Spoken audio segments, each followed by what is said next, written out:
On ira ensemble vers ce nouvel ordre mondial.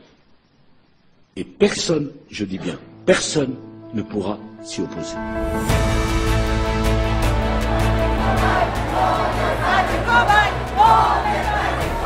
En ce moment, on va de plus en plus vers une dictature. Ça soulève le problème de la liberté de choisir. Je crois que notre génération doit savoir que la bête de l'événement est là. Il est temps de travailler ensemble à l'avènement d'un nouvel ordre mondial. Nous utiliserons notre pouvoir pour les rendre dociles aux faibles. Ils grandiront en étant déprimés. Nous parlons de cet homme blessé lors d'une manifestation samedi dernier. Il a vraisemblablement été visé par un tir de LBD. Nous utiliserons la peur comme notre arme.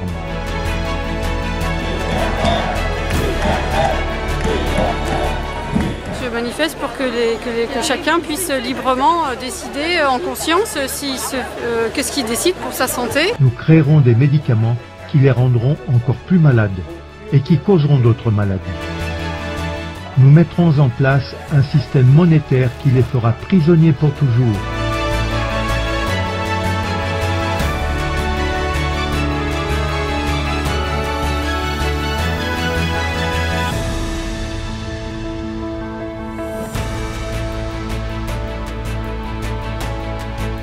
Je vous salue dans le nom de Jésus-Christ de Nazareth. Bienvenue à cette plateforme l'Alliance éternelle pour les nouvelles personnes. Nous sommes en train d'étudier le livre de Daniel. Nous avons étudié le chapitre 11 du verset 1 au verset 22 et nous allons continuer à partir du verset 23. Daniel voit venir la fin du monde, deuxième partie. Vous pouvez nous mettre des pouces, des likes et si le Seigneur met un message pour nous dans votre cœur, vous pouvez nous le transmettre par les différents canaux que vous connaissez. Contact@Alliance éternelle, Facebook, Instagram et notre numéro WhatsApp 00336 19 81 15 98. Nous voulons souhaiter la bienvenue à tous les nouveaux et pour ceux qui veulent nous soutenir de quelque façon que ce soit, d'abord par la prière, nous vous en remercions grandement parce que nous en avons besoin, mais aussi financièrement parce que nous sommes en train de préparer la grande convention des laïcs d'Afrique francophone pour une grande convention pour le message des 3 anges. Nous commençons par la prière.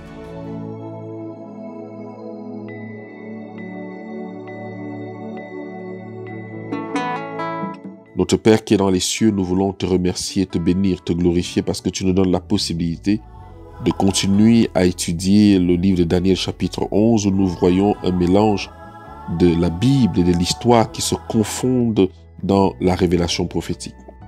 Permets que cette parole transforme nos caractères et que ce ne soit pas une parole qui tombe sur de la mauvaise terre mais sur de la bonne. Nous te bénissons et nous te glorifions pour cela au nom de Jésus-Christ. Amen. Je redirai toujours.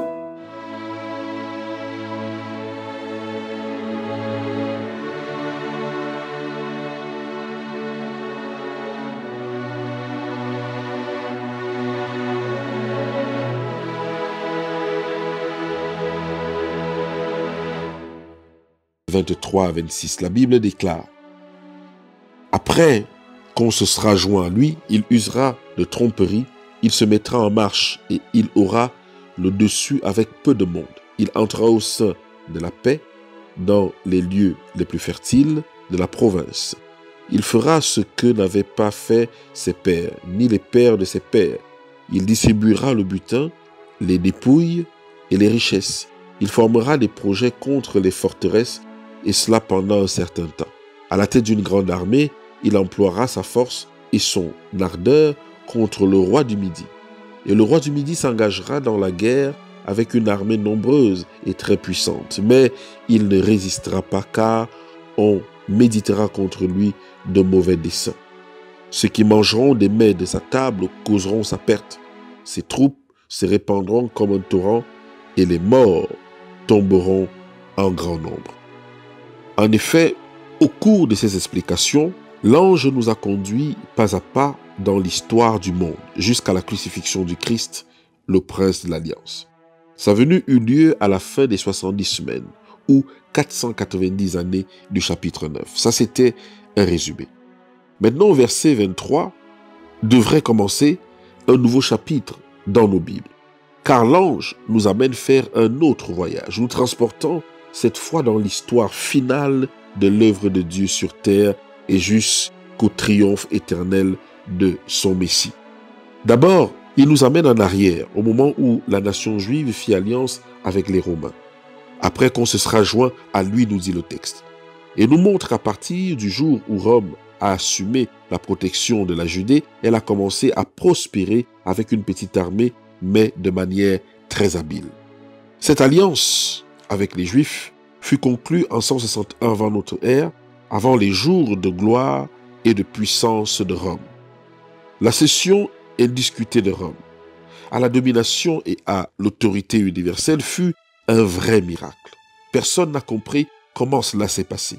Alors que les royaumes se construisent généralement par la guerre et la conquête, nous voyons des rois léguer volontairement et pacifiquement leur couronne aux Romains. Des nations éloignées, apprenant combien les Romains étaient sages et justes, demandent leur protection. Rome fit ce qu'aucune nation n'avait fait auparavant. Elle répartit les impôts et les butins entre tous les peuples conquis et subjugués. Au début, Rome tenta d'établir un gouvernement juste et généreux pour le bien de tous. Ce ne fut que plus tard que Rome devint injuste et cruelle. Il y a plusieurs traductions possibles au passage suivant. Il formera des projets contre les forteresses et cela pendant un certain temps. La forteresse est sans aucun doute Rome, la capitale d'où il prospéra par la guerre et la ruse pendant un certain temps, c'est-à-dire aussi longtemps que les cieux le permettront. Quelques-uns pensent que le mot temps symbolise une année prophétique, ce qui ferait littéralement 360 années. L'ange continue à passer en revue les événements ayant suivi l'alliance conclue avec les Juifs en 161. Nous arrivons maintenant à une grande guerre entre Rome et le roi du Sud, l'Égypte. Marc-Antoine et César Auguste se disputaient justement la domination exclusive de Rome. Antoine s'était retranché en Égypte où il s'était laissé subjuguer par les avances de la belle reine d'Égypte, Cléopâtre. Antoine et Cléopâtre rassemblèrent une magnifique flotte de plus de 5000 bateaux de guerre et 200 000 soldats. Les rois de Thrace et d'Asie mineure s'unirent à eux contre César Auguste et ses soldats. Richesse, nombre et puissance étaient de leur côté. Mais la prophétie inspirée dit que le roi du Sud ne résistera pas. Et c'est bien de le souligner. Le roi du Sud ne résistera pas. Au moment décisif de la bataille navale qui eut lieu au large d'Actium, le 2 septembre 31, Cléopâtre prit peur tout à coup et s'enfuit dans son bateau. Antoine, follement épris d'elle, le suivit et abandonna ainsi la victoire à César. Et le texte nous dit que ceux qui mangeaient les mets de la table d'Antoine, les armées terrestres et les généraux qui combattaient à ses côtés furent déçus de son comportement et vinrent se joindre aux armées de César. À la fin, personne ne demeura fidèle au stupide Antoine, même Cléopâtre le trahit et il se suicida dans son désespoir. Le verset 27 de Daniel 11 nous déclare ceci. « Les deux rois chercheront en leur cœur à faire le mal, et à la même table, ils parleront de fausseté. Mais cela ne réussira pas car la fin n'arrivera qu'au temps marqué. » Ces deux rois, Antoine et César, avaient déclaré être des fidèles amis, mais au-dedans d'eux-mêmes, ils furent des ennemis luttant pour le trône. Antoine avait épousé la sœur de César, dans le dessein de cimenter leur amitié, mais aucune de leurs tentatives d'union ne réussit. Au verset 28 de Daniel 11, il est écrit « Il retournera dans son pays avec de grandes richesses. Il sera dans son cœur hostile à l'alliance. Il agira contre elle, puis retournera dans son pays. » Nous éviterons la confusion si nous nous rappelons que le roi mentionné dans ces versets ne fait pas nécessairement référence à un seul individu, mais à une nation ou une puissance qui joue un rôle considérable dans l'histoire. César retourna à Rome avec une grande gloire et un énorme butin résultant de sa conquête. Son triomphe dans la ville de Rome dura 3 jours. Nous apprenons qu'il sera dans son cœur hostile à l'Alliance sainte. La guerre suivante entreprise par les Romains fut dirigé contre la Judée, la terre du peuple de Dieu avec lequel il avait pourtant conclu une alliance sainte. Le général romain Titus assiégea Jérusalem pendant 5 mois. La famine était si terrible à l'intérieur de la ville que des femmes juives mangeaient leurs enfants, donnant ainsi un tragique accomplissement à l'avertissement de Moïse, disant que si le peuple refuse d'écouter le plus grand de tous les prophètes, Jésus lui-même, lorsqu'il viendra à eux, il ne sera plus guidé ni protégé par lui. Alors Moïse dit, Deutéronome 28, verset 53, « Tu mangeras le fruit de tes entrailles, la chair de tes fils et de tes filles que l'Éternel ton Dieu t'aura donné. » Un terrible malheur frappa le peuple, qui rejeta le Sauveur du monde. Puissions-nous tirer une leçon de la douloureuse expérience de la nation juive, qui fut un jour la plus favorisée par Dieu, mais qui vit maintenant privée de sa protection. En l'an 70 de notre ère, Titus détruisit complètement la ville de Jérusalem et son magnifique temple, emportant avec lui tout le butin possible. Il retourna à Rome. Le verset 29 nous dit ceci. À une époque fixée, il marchera de nouveau contre le Midi. Mais cette dernière fois, les choses ne se passeront pas comme précédemment. Des navires de Kittim s'avanceront contre lui.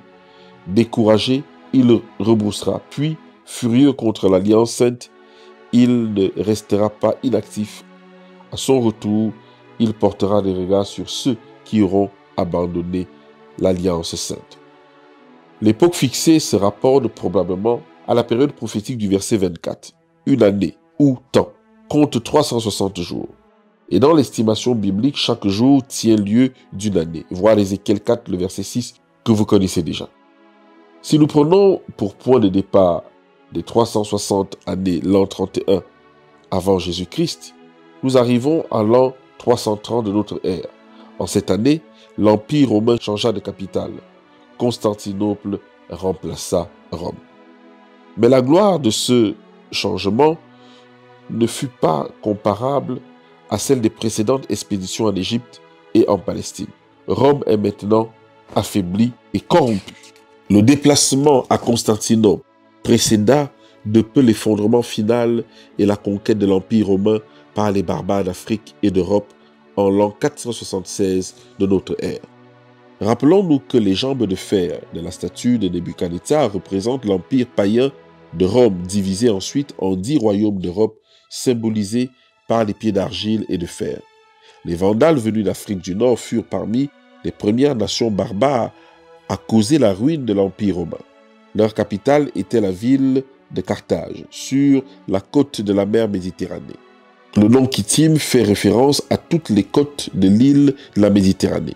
Les Vandales combattirent contre Rome et pillèrent la ville à partir de leurs nombreux bateaux qui avaient fait voile depuis Carthage. Rome fut désolée, sa puissance impériale touchait matériellement à la fin, la gloire de l'empire païen romain éteinte. Une autre forme de pouvoir commence alors à agir.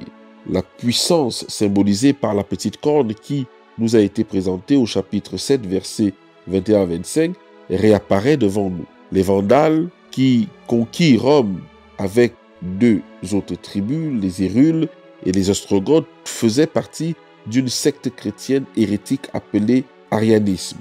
Ces 3 royaumes mentionnés au chapitre 7 comme 3 des 10 royaumes issus de la 4e bête, Rome, devaient être déracinés par la petite corne de la papauté.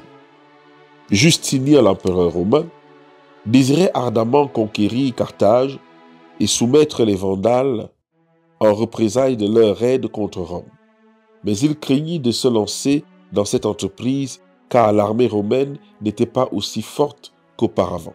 L'encouragement nécessaire lui vint de l'évêque de Rome qui l'exhorta à conquérir les Vandales considérés par lui comme des ennemis du Christ parce qu'ils étaient ariens. Ainsi, l'empereur romain commença-t-il à porter regard sur ceux qui avaient abandonné l'Alliance sainte. En fait, ce furent les évêques catholiques romains qui avaient laissé de côté la Sainte Alliance, le vrai évangile de Jésus-Christ. Ce fut avec l'intention de conquérir les Vandales et leurs alliés que l'empereur Justinien proclama le célèbre décret faisant de l'évêque de Rome la tête de l'Église et le correcteur des hérétiques. Ainsi naquit en l'an 538 de notre ère la puissance papale de Rome, accomplissant de façon remarquable la prophétie de Daniel. Le monde commença d'entrer dans l'obscurité du Moyen-Âge. Au verset 31 de Daniel 11, la Bible déclare: « Des troupes se présenteront sur son ordre. Elles profaneront le sanctuaire, la forteresse, elles feront cesser le sacrifice perpétuel et dresseront l'abomination du dévastateur. » Nous sommes maintenant passés de Rome païenne à la Rome papale. La ville de Rome, la forteresse, avait été pillée et dévastée, et la capitale de l'Empire avait été transférée à Constantinople. L'évêque de Rome, promu au rang de pape, c'est-à-dire père, s'appuya sur la puissance des généraux et des soldats pour établir son autorité qui devait dominer la terre pendant 1260 années. Des armées et des troupes furent donc employées dans ce but. Le sanctuaire dont il s'agit ici doit être le sanctuaire de Dieu qui est profané par l'établissement de l'abomination du dévastateur, expression qui désigne une fausse religion ou une corruption de la vraie foi de Jésus-Christ. Les prétendus disciples du Christ ont abandonné l'alliance sainte, le verset 30, par lequel Dieu avait promis d'être leur force et leur soutien, et se sont tournés vers la puissance des gouvernements civils, vers les armées, des généraux et des chefs de guerre. Ces armées remplacèrent le perpétuel ou continuel, c'est-à-dire le soutien de Dieu. Le mot sacrifice n'apparaît pas dans le texte. En effet, le but recherché, en faisant cesser le continuel, était de préparer la voie à l'abomination du dévastateur. Du chapitre 12, 11, nous y reviendrons. L'honneur du trône de Dieu est lié au sanctuaire céleste, là où le Christ intercède pour son peuple, en présentant son sang. Satan accuse continuellement le peuple de Dieu devant le trône de Dieu. Et si ce peuple abandonne l'alliance sainte, l'honneur de Dieu est profané. Dieu a honte de son peuple, qui le délaisse pour se tourner vers les puissances terrestres, les armées ou la force en vue de contraindre les hommes. C'est ainsi que fut profané le sanctuaire. L'Église du Christ aurait dû avoir totalement confiance en Dieu pour qu'il la protège et la soutienne. Mais l'établissement de la puissance temporelle de l'Église fut le résultat du fait que l'Église du Christ s'est tournée vers les armes civiles en vue d'obtenir la puissance terrestre plutôt que de demander la puissance du Saint-Esprit. Ne sommes-nous pas nous-mêmes dans cette situation aujourd'hui en 2022? L'orgueil et l'arrogance pénétrèrent dans l'Église pour la corrompre. Ainsi commença le Moyen-Âge. Si l'Église du Christ en Europe avait proclamé le pur évangile au peuple païen, la puissance de l'amour divin aurait pénétré dans les cœurs les plus durs et les païens auraient été gagnés au Christ. Mais elle utilisa la force des armes pour combattre les différentes puissances païennes avec la fausse idée qu'une nation ou une tribu devient chrétienne lorsqu'elle est conquise par la guerre menée par une puissance qui se dit chrétienne. L'histoire de l'Afrique prouve qu'il n'est pas un peuple qui se soit réellement converti, soit par la force des armes, soit à cause des cadeaux et des récompenses. En substituant la religion de la papauté à leur ancien paganisme, les nations d'Europe ne firent guère de progrès pendant 1000 ans.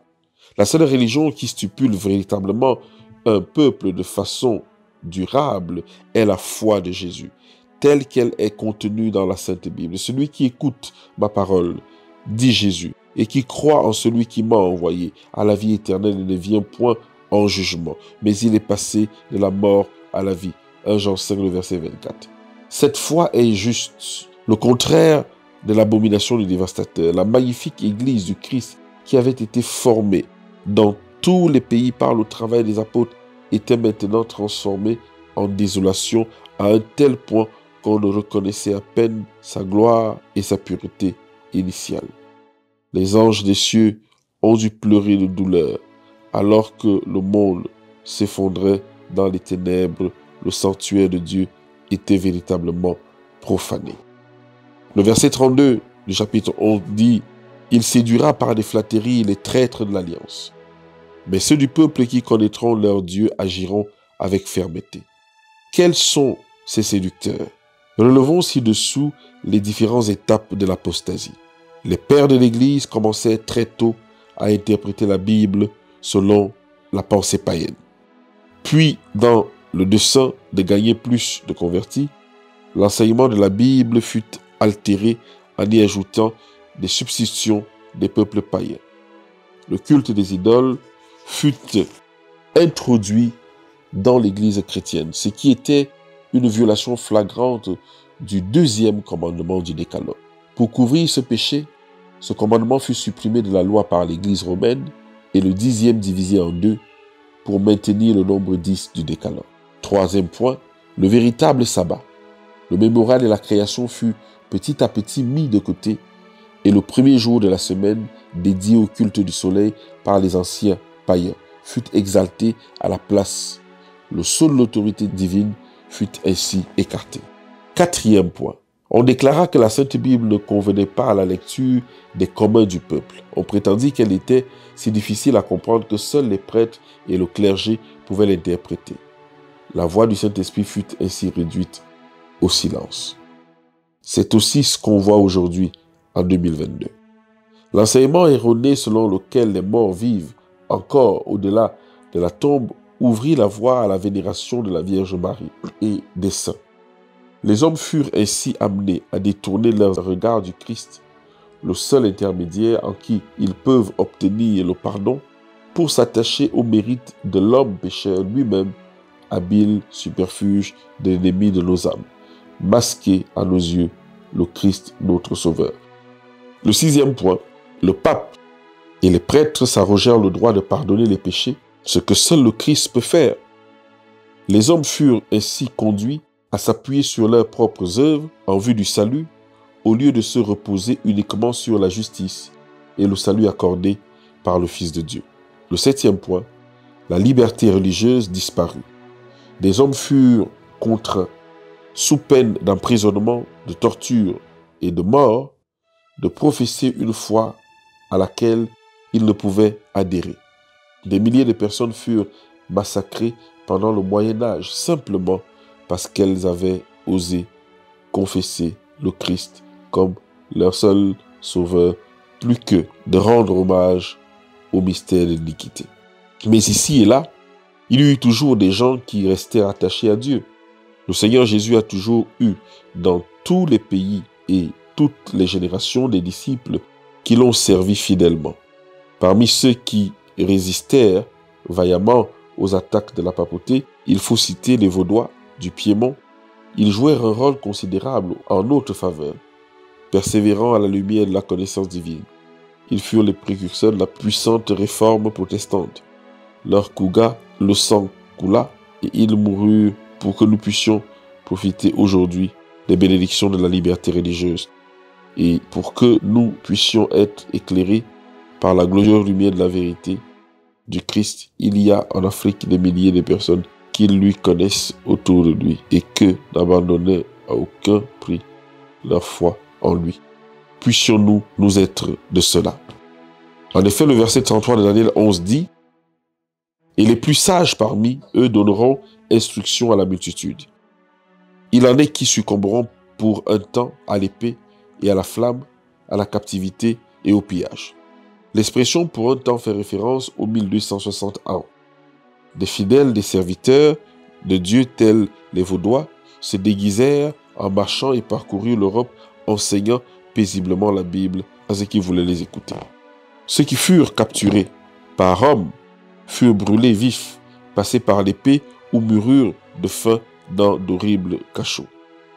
Le verset 34 et 35 déclare « Dans le temps où ils succomberont, ils seront un peu secourus et plusieurs se joignirent à eux par l'hypocrisie. Quelques-uns des hommes sages succomberont afin qu'ils soient épurés, purifiés et blanchis jusqu'au temps de la fin, car elle n'arrivera qu'au temps marqué. » Des hommes tels d'anglais John Wycliffe, Jean Hus et Jérôme de Prague et l'allemand Luther fournirent le secours mentionné ici. Ils enseignèrent aux foules de ne pratiquer que la foi de Jésus. Des milliers furent libérés des chaînes, des ténèbres qui avaient tenu leur âme liée. Mais la réforme elle-même finit par se corrompre. Lassés du combat des réformateurs, ils recherchèrent l'aide et le soutien de leurs gouvernements respectifs au lieu de se placer sous la seule dépendance du Christ pour faire triompher la vérité. Le message de l'évangile fut étouffé par l'égoïsme et les tracasseries politiques. Une fois de plus, l'Église devint pionnière des chefs de ce monde. Plusieurs se joindront à eux par hypocrisie. La réforme commencée par Wycliffe et Luther ne fut jamais achevée. Elle se poursuit encore aujourd'hui. Nous désirons, à coup sûr, être de ceux qui suivent la lumière du Christ, connaîtront leur Dieu et agiront avec fermeté. Nous sommes maintenant amenés à considérer les temps de la fin. Nous avons appris au chapitre 7 que la puissance papale ne devait régner que 1260 ans. Ce fut en 1798 que le pape fut fait prisonnier et que la période d'obscurantisme cessa. Ce fut alors le début du temps de la fin. Au verset 36 et 39, la Bible déclare: « Le roi fera ce qu'il voudra, il s'élèvera, il se glorifiera au-dessus de tous les dieux, il dira des choses incroyables contre le Dieu des dieux, il prospérera jusqu'à ce que la colère soit consommée, car ce qui est arrêté s'accomplira. Il n'y aura ni Dieu, ni ses pères, ni la divinité qui fait des délices des femmes. Il n'y aura égard à aucun Dieu, car il se glorifiera au-dessus de tous. Toutefois, il honorera le Dieu des forteresses de son piédestal, à ce Dieu que ne connaissent pas ses pères. Il rendra des hommages avec de l'or et de l'encens, avec des pierres et des objectifs de prix. C'est avec le Dieu étranger qu'il agira contre le lieu fortifié. Et il comblera d'honneur ceux qui le reconnaîtront. Il leur fera dominer sur plusieurs. Il leur redistribuera la terre pour récompense. Le roi dont il est question ici est de toute évidence la puissance qui fut le centre d'intérêt à ce moment précis de l'histoire, aux alentours de 1798. La longue nuit de la suprématie romaine est tirée à sa fin. Un de ses plus fidèles enfants se rebelle contre les enseignements de l'Église. Ces principes erronés provoquaient la plus terrible dépravation parmi l'une des nations d'Europe les plus éclairées, le royaume de France. Tous les yeux du monde civilisé étaient tournés à cette époque vers la France. En 1793, ces chefs écartèrent ouvertement la religion chrétienne qu'ils confondaient avec la religion catholique. Et la Bible elle-même, au moment de la nation et de la raison, ils renièrent l'existence même du Dieu. Cette déclaration fut unique en ce qu'elle était l'un des décrets de l'Assemblée constituante de France et non pas une opinion privée par quelques individus seulement. Ainsi le roi du gouvernement lui-même fit-il publiquement ce qu'il voulut et se glorifiera lui-même au-dessus de tous les dieux, prononçant des choses incroyables contre le Dieu des dieux. L'évêque catholique de Paris, capitale de la France, se joignit à ces pratiques athées. Il déclara publiquement qu'il avait été déçu de sa vie de suivre la religion chrétienne et affirma ouvertement qu'il n'y avait pas de Dieu. Beaucoup de ceux qui avaient pensé être chrétiens de toute leur vie durant seront des exemples. Le roi n'eut pas d'égard à la religion de ses pères. Tout culte religieux fut interdit. Le gouvernement s'empara de l'or et de l'argent qui se trouvaient dans les églises. Les clochers furent brisés et transformés en canons. La Bible fut brûlée publiquement. La semaine biblique de 7 jours fut abolie en France et on la remplaça par une semaine de 10 jours. Le mariage fut supprimé en tant que sacrement. On le déclara qu'il n'était pas qu'une association durant aussi longtemps que le désir ou le plaisir des deux parties. Ainsi, le désir des femmes qui est d'être aimées et appréciées par un mari pendant toute leur vie ne fut pas respecté. Mais les excès de la Révolution effrayèrent rapidement les chefs de la France. Ils comprirent que le peuple devait adorer quelque chose, sinon toute la loi et tout ordre seraient bientôt supprimés. C'est pourquoi ils invitèrent un nouveau Dieu que leur père ne connaissait pas. Une femme immorale, une danseuse populaire fut choisie comme représentation de la raison et offert au peuple en objet d'adoration et de culte, comme le nouveau Dieu qui devait prendre place du Dieu de leur père. Cette femme fut amenée dans la cathédrale Notre-Dame à Paris et acclamée comme le Dieu des nations. Des cérémonies semblables eurent lieu dans toute la France. Ce Dieu pouvait être appelé Dieu des forteresses car le but du culte public et de la raison était de développer la loyauté du peuple et sa fidélité envers les armées de France. Une telle révolution était le résultat d'un faux enseignement. Le christianisme dans sa pureté est pour une nation la secours de lui-même, de progrès, de liberté et de prospérité la plus puissante que soit. Le christianisme corrompu et apostat n'est purement et simplement que le paganisme recouvert d'un vêtement de chrétien. Il laisse insoumis l'orgueil et la propre exaltation qui sont naturellement au cœur humain. Il tend à provoquer l'inévitable des excès réactionnaires tels la Révolution française 1793-1799, le communisme athée de Russie et la sanglante révolution de Chine. Ah, si nous pouvions seulement suivre attentivement les enseignements de Jésus, tels qu'ils se trouvent dans le psaume 119, verset 45. « Mon joug est doux et mon fardeau est léger », dit Jésus. Matthieu 11, verset 28 à 30. Les leaders de la révolution et de l'athéisme en France occupaient des lieux fortifiés, c'est-à-dire l'autorité et le gouverneur, jusqu'en 1799. L'un des actes les plus remarquables de la Révolution fut la confiscation et la distribution du chaos et de la terreur consécutive à la Révolution française, sortie une des figures les plus marquantes de tout le XIIIe siècle. À ce moment, Napoléon Bonaparte de la France occupa véritablement le centre de la scène mondiale à ce moment de l'histoire. Nous avons étudié du verset 23 au verset 39 de Daniel 11. Je vous prie de continuer à intercéder pour nous dans la prière, de telle façon que nous puissions avancer dans nos projets et cette étude. Nous la continuerons pour la dernière partie, à partir du verset 40 à 45 de Daniel 11. Dit-il, apportez-vous bien et que la paix soit avec vous. Au revoir. Seigneur, pour éternité.